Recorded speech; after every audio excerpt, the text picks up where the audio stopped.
ఈ శివాజీ గారు ఏదైతే వ్యాఖ్యలు చేశారో దాన్ని సమర్థించకుండా వివాదాస్పదంగా మాట్లాడింది శివాజీ గారితో పాటు అంటే అనసూయతో పాటు చిన్మయి కూడా ఆ వివాదాస్పద వ్యాఖ్యలలో ఉంది. కానీ ఇప్పుడు అనసూయ వేసుకున్నటువంటి డ్రెస్సెస్ కానీ చిన్మయి వేసుకోదు. సో అయినా కానీ ఉమెన్స్ తరపున స్పందించి ఈ వ్యాఖ్యలు మాట్లాడడం జరిగింది. వీళ్ళిద్దరు కాకుండా ఇంకా ఎంతమంది హీరోయిన్లు వీళ్ళకి సపోర్ట్ ఇచ్చారు? హీరోయిన్స్ అనేది పక్కన పెట్టండి. ఈమె సినీనటే ఈ అమ్మాయి కూడా సంగీత విద్వాంసురాలు, ఎన్నో పాటలు పాడినామే. వాళ్ళ హస్బెండ్ కూడా ప్రముఖ చిత్రాలను కూడా తీసి, వాళ్ళ హస్బెండ్ కూడా మంచి దర్శకుడు చిన్మయి గారు వాళ్ళ హస్బెండ్.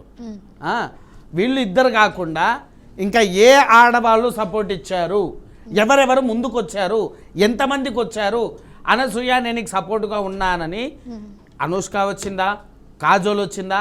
అదే మొన్న చాలా ఇబ్బందులు పడ్డ నిధి అగర్వాల్ వచ్చిందా? ఎవరు వచ్చారు? ఈ ఒక్కమే కాకుండా ఆడవాళ్ళు. నేను ఇప్పుడు అన్న చెప్పినా మనం చెప్పినా మేనేజర్ శర్మ గారు చాలా బాగా చెప్పారు. ఇంకో నిష్ఠాతుడు ఒకడు ఉన్నాడు, ఏం శర్మ అని పేరు, మురళీ శర్మ. ఆ మురళీ శర్మ గారు వాడొక్కడే అనసూయ అభిమాన సంఘం అధ్యక్షుడట. మరి ఆ సంఘం ఎప్పుడు పెట్టిందో వాడిని ఎప్పుడు అధ్యక్షం చేసిండో నాకు తెలియదు. కానీ ఇవాళ నేను ఒక్కదాన్ని మాట్లాడట్లేదు కదమ్మా, చాలా మంది మహిళలు మాట్లాడుతున్నారు, ఆంధ్ర నుంచి తెలంగాణ నుంచి. నేనేమంటున్నా అంటే ఈమె చేసేది కరెక్టే అని చెప్పేసి ఈ మెంబర్ 10 మంది మహిళలను రమ్మను, నేను ఒప్పుకుంటా.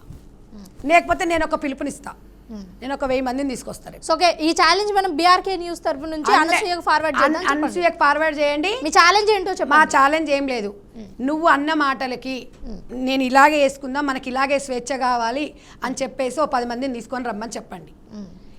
ఇది మన సాంప్రదాయం, మన సంస్కృతి కాదు అని చెప్పడానికి 1000 మంది మహిళలను నేను తీసుకొస్తాను. అంటే సాంప్రదాయం సంస్కృతి కాదు అన్నది పక్కన పెడితే డ్రెస్సింగ్ సెన్స్ మీద ఇలా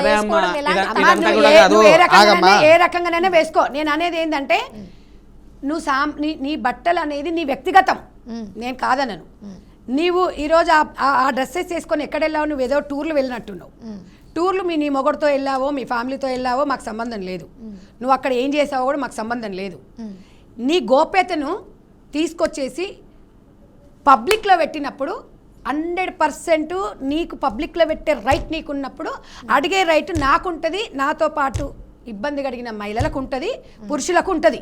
ఎందుకంటే ఏమంటారంటే కూషాగాడితో వచ్చి మేషగాడిని జడగొట్టిందని చెప్పి నిన్ను చూసి 10 మంది నేర్చుకుంటారని చెప్పి అడిగే వాళ్ళు కూడా కొంతమంది ఉంటారు. ఇందాక కొన్ని టీవీ ఛానళ్ళకి వెళ్ళినప్పుడు వైజాగ్ నుంచి ఒక అమ్మ మాట్లాడింది, దాని చెత్త అండి, ఏం షోలు అండి అవి, చూడలేక చస్తున్నామండి, పిల్లల ముందు కూర్చొని అవి చూడాలంటే చూడలేకపోతున్నాము, ఏం మంచి అండి, నిండుగా ఉండాలని కాలర్స్ చెప్తున్నారు. నేను అనేది ఏంటమ్మా అంటే ఈమె వస్త్రధారణ ఓకే, ఇలా వేసుకొని సరే పబ్లిక్లకు రాకు, నువ్వు బికినీలు వేసుకొని నువ్వు వీడియోలు తీసుకొని నీ ప్రైవేట్ లైఫ్ను ఇన్స్టాగ్రామ్లో పోస్ట్ చేయడం కరెక్టేనా అని అనసూయతో పాటు ఒక 10 మందిని వచ్చి ఆ మెంబర్ తీసుకొని రమ్మని చెప్పండి. ఆ 10 మంది ఓకే అంటే పెట్టొచ్చు అనేది ఒకటి. మా తరఫు నుంచి పబ్లిక్లో పెట్టిన తర్వాత మేము వాదిస్తాం, మా వాదన మాది, మీది రాంగు, మేము పెడతామండి, మీది తప్పని అని ఒక 10 మంది మహిళలను తీసుకొని రమ్మని. నా ఛాలెంజ్ అదే. అప్పుడా ఆ మన్నదానికి నేను ఒప్పుకుంటా. స్వేచ్ఛ అంటుంది కదా, బట్టలలో స్వేచ్ఛ ఉందంటుంది కదా, అప్పుడు ఏం చేస్తాం? నేను ఆమె ఇద్దరం పోతాం, లేదా ఆమె ఇద్దరమా లేకపోతే నాతో పాటు 4 పోతాం. ఇదే గ్రామీణ ప్రాంతాలలో పోతాం, చిలక పనులు చేసుకున్న వాళ్ళ దగ్గరకే పోతాం. మీరు కూడా మీడియా రారు మా ఎంబడి, అదే డ్రెస్ల మీద రావాలా? నేను ఇదే డ్రెస్ మీద వస్తా, ఇది వస్తానో లేకపోతే ఇంకో పంజాబ్ డ్రెస్ వేసుకుంటానో ఏదో వేసుకుంటా, ఏదున్నా నిండుగా సమాజానికి ఇబ్బంది కలగకుండా వేసుకొని వస్తా. అక్కడ వాళ్ళు ఏం ఆన్సర్ చెప్తారో దానికి నేను కట్టుబడి ఉంటాను. సో ఇప్పుడు అనసూయ అలాగే చిన్మయి శివాజీ వీళ్ళన్నా ఒకసారి వీడియోస్ చూద్దాం. నీకు కావాలా? చూపించండి. ఈ వీడియోస్ కంటే నేను ఒక చిన్న విషయం చెప్తాను. చెప్పండి. ఇప్పుడు వీరు ఏదైతే ఛాలెంజ్ విసిరారో ఈ ఛాలెంజ్కి చిన్న కండిషన్ కూడా ఉంది. చెప్పండి.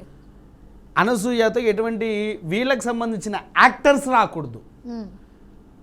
ఈ పోస్టుల వల్ల ఇబ్బందులు పడుతున్నటువంటి ఆమెకు సపోర్ట్ ఇచ్చే మహిళలు రావాలి.